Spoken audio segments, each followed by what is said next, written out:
In fact, in traditional music, most of the ritual steps were stylized and choreographed. Many contemporary musical groups who are developing traditional music as a spectacle to be watched rather than participated in are discovering the beauties of traditional choreographed music, which was widespread in Nigeria.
The heritage of traditional music and dance in Nigeria is so rich and diversified that it remains an invaluable reservoir for enriching contemporary music.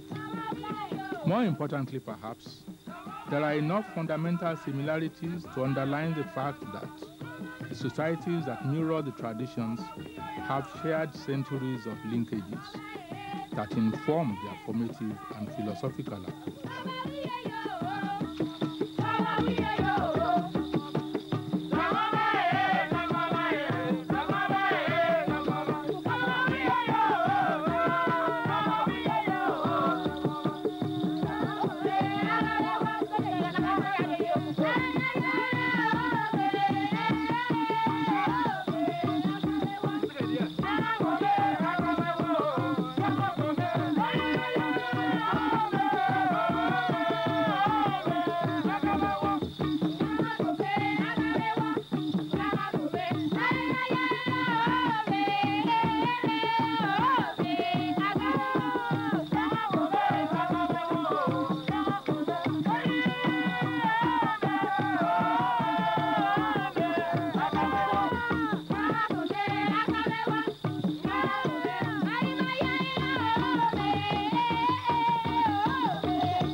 Ilefe is the cradle not only of the Yoruba race, but of the whole world.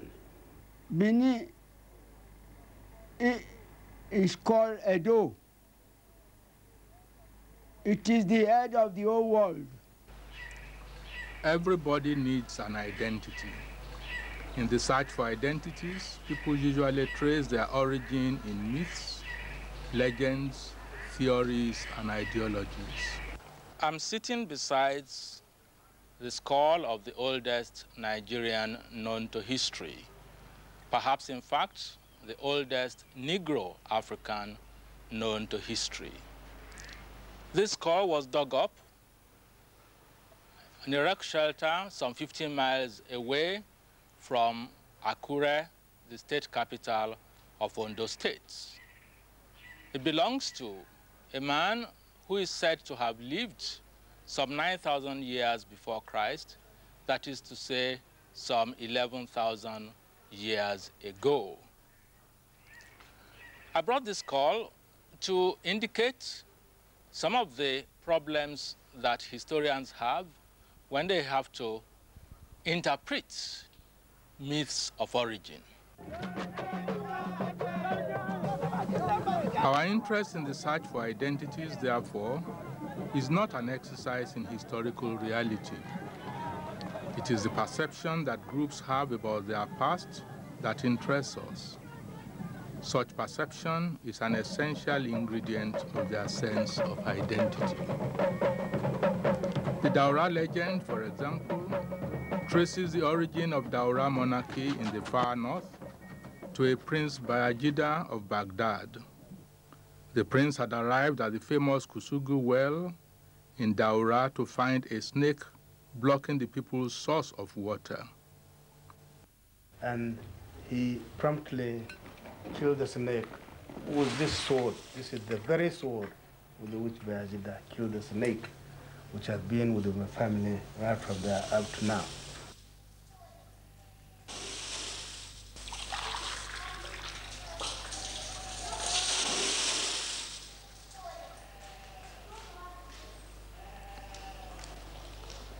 A drink from the famous Kusugu, the Daura well, where the legendary Bayajida, famous son of the king of Baghdad, was supposed to have arrived and killed the snake and married the queen of Daura.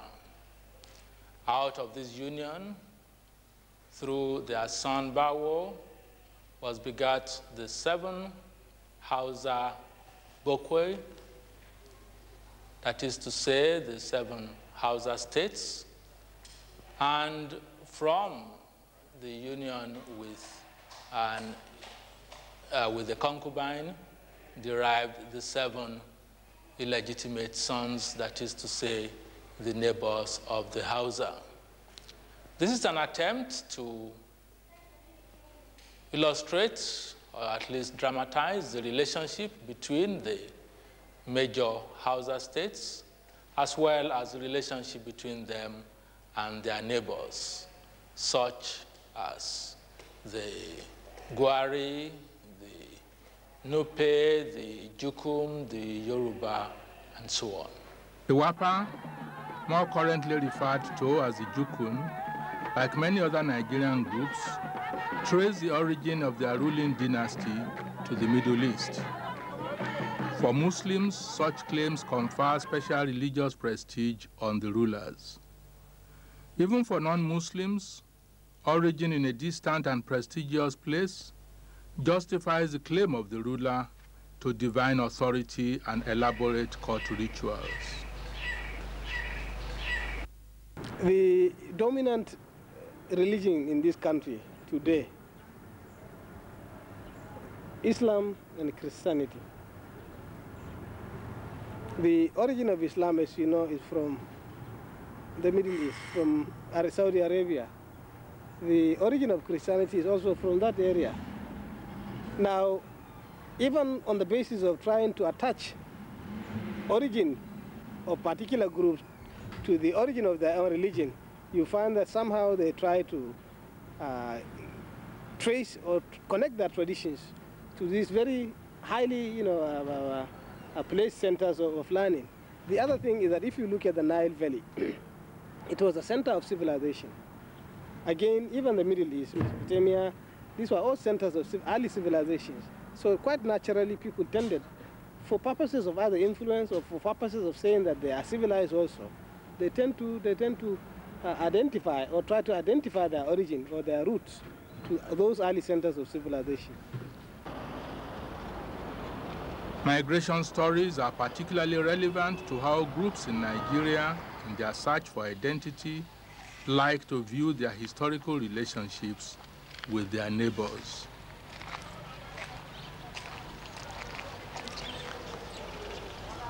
This is an artist's impression of Oduduwa.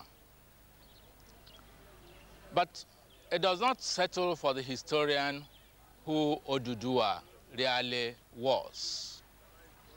Was he a god who descended to earth as an agent of Olodumare to found the Yoruba race?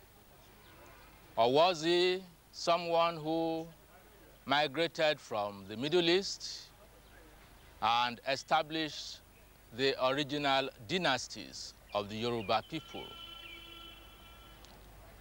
The conflicting theories of Ife being the cradle of human race and the theory of migration represent different versions of the origin of the Yoruba people. Whereas the theory of the cradle does not allow us to compare other theories of origin of other Nigerian peoples. The theory of migration links up the Yoruba people with several other Nigerian peoples and at least allows the historian to explore this aspect of the search for identity in terms of the myths of origin that links up the Yoruba and other Nigerian peoples. Oranmiyan was born in Ife to the royal house of Oduduwa.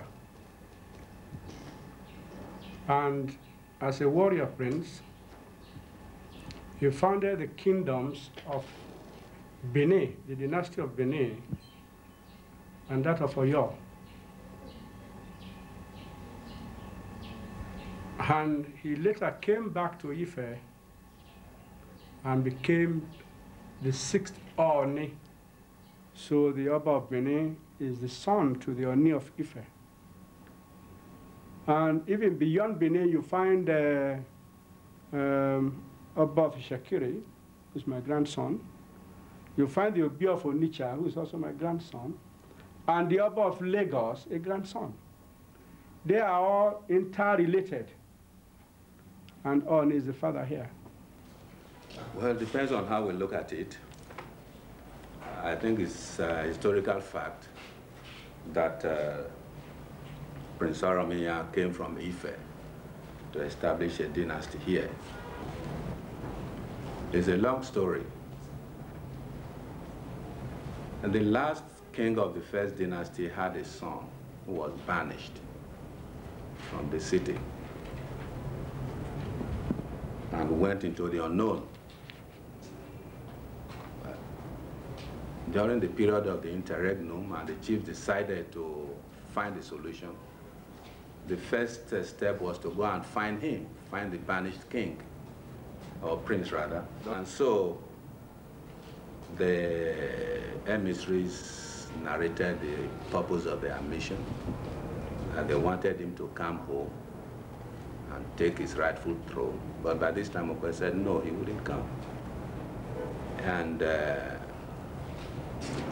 after a lot of argument, persuasion rather, he then offered to send his son by name Oranmiyan.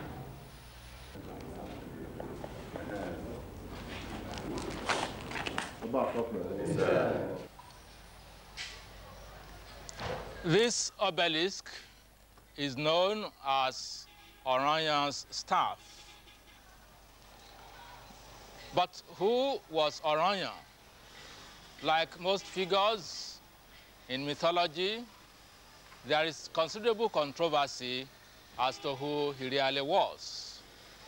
Was he an Ife prince who founded the ruling dynasties both in Benin and in Old Oyo?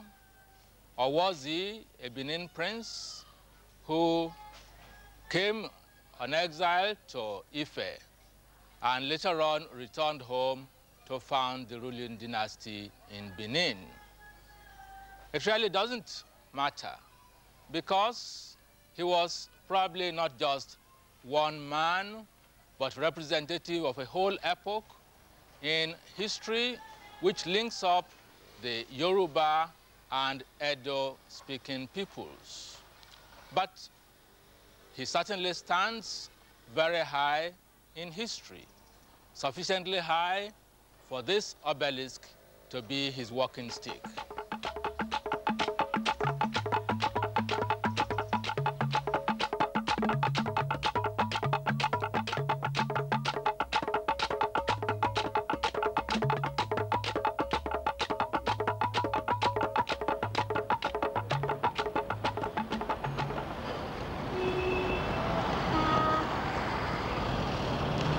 All the major roads of Benin radiate from Benin Square. And visitors to Benin from the 17th century have always been impressed by the wide and open roads of Benin, and also the general layout of the city. The city was, of course, the center of a major and powerful empire, which is not surprising that various people have claimed connections and descent from Onitsha and beyond to the delta into the coastal regions. The Kalabari are very clear about their having come from the Benin area. And to mark it, a good percentage of our folklore are based on Oba, the title of the king of Benin. The tradition stating that the Joe are derived from Benin are derived from historical contacts and links with the Western Delta. Not necessarily directly with Benin, but with areas in the Delta area of the West over which Benin had influence. For example, there are many traditions which state Benin origin, but when you actually analyze these traditions, that they are actually referring to the Shekiri kingdom of Warri, which of course itself has traditions of origin from Benin, deriving its political institutions from Benin. There are many traditions and oral literature in the Delta which suggests that the influence of Benin, or at least the reputation of Benin as a kingdom, was very strong in the Delta. Similarly, the monarchy of the famous commercial city of Onitsha is closely linked with Benin. According to tradition, the sprawling city of Onitsha grew from the nucleus of Adonidu, founded by Eze Chima. Ado is the approximate name for Edo, the collective name for the Benin people. Well, the influence is there. This is a matter of history and what we believe. But we know we have some relationship or connection, having lived somewhere and having integrated. And the original language of the Onitsha, this is not the original language. Asaba, a major delta city on the western side of the Niger, directly overlooks Onitsha. The Asaba people trace their monarchy not to Benin, but to Nebisi, a prince of Igala in the Niger-Benue confluence. It is also said that when Nebisi came here, another person came from Benin and settled here. So that Asaba people are really a mixed people. They have link with Igala, they have link with Igbo land, they have link with Benin. The Igala were at the center of the crossroads. They speak a language with strong affinities to Yoruba and Igbo, and they continually argue with the northern Igbo, especially at Nri, as to who borrowed more from whom. Their traditions of origin agree on a close relationship between the two peoples.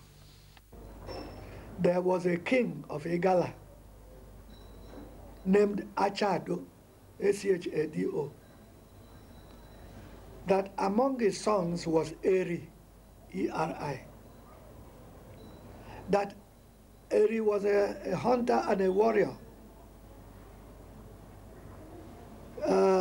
He migrated to the present Anambra local government area.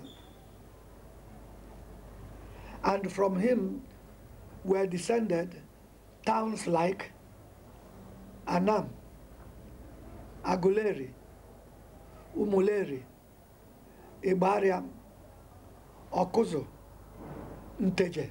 The Igala web at this significant crossroad also covers the Nupe, their neighbors to the north. The founder of the Nupe dynasty is Suede. The Suede legend traces the origin of that monarchy to an Igala prince. When Ata Idoko, who conquered the Jukuns and warded them off from here, was installed as the Ata, he was wounded during the war, and then that wound became very septic. It could not be cured here. And then he had to be taken to Nupe country, Nku area. And there he was attended to, but it did not cure the wound.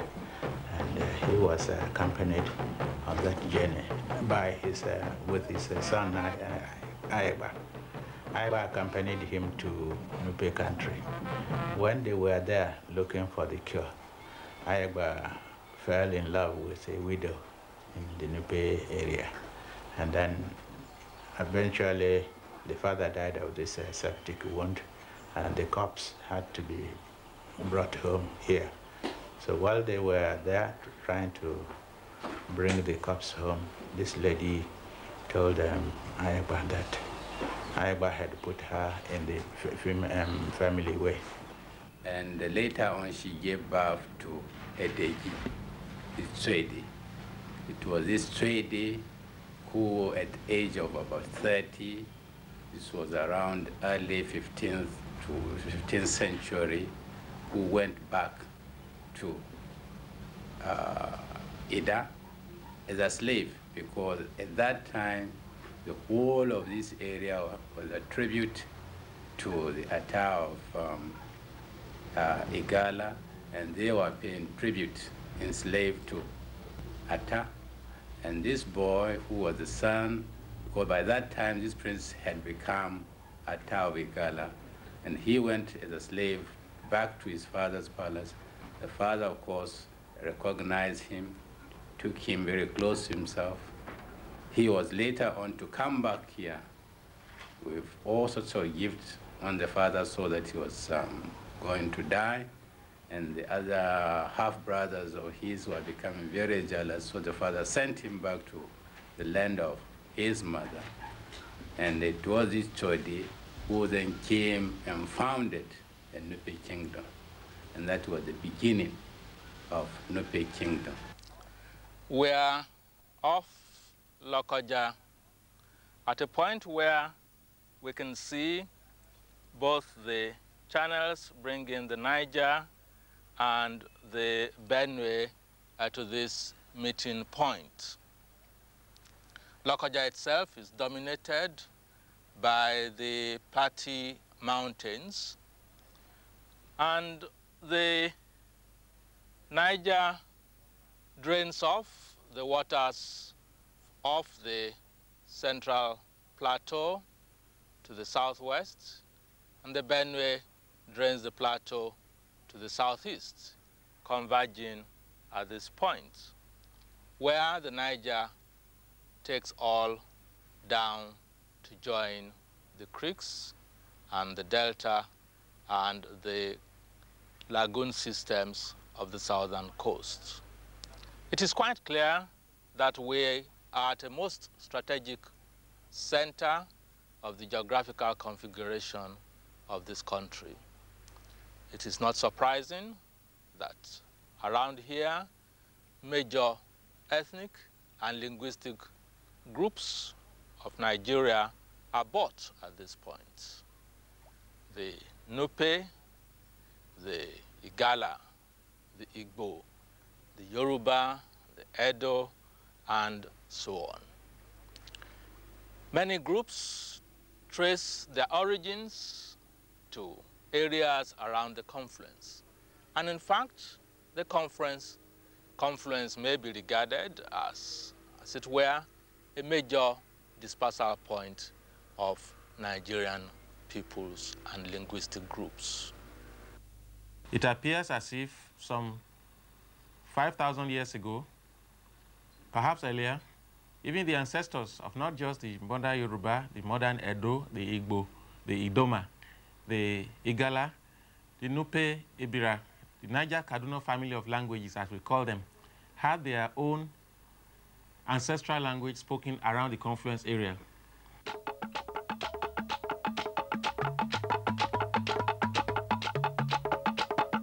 There are today over 300 languages in Nigeria, all mutually unintelligible. This has often resulted in seemingly irreconcilable positions perceived even by Nigerians themselves. Yet, in seeking to define their relationships with their neighbors, Nigerian groups reveal extensive linkages and intergroup relations and interactions that existed long before the arrival of the British.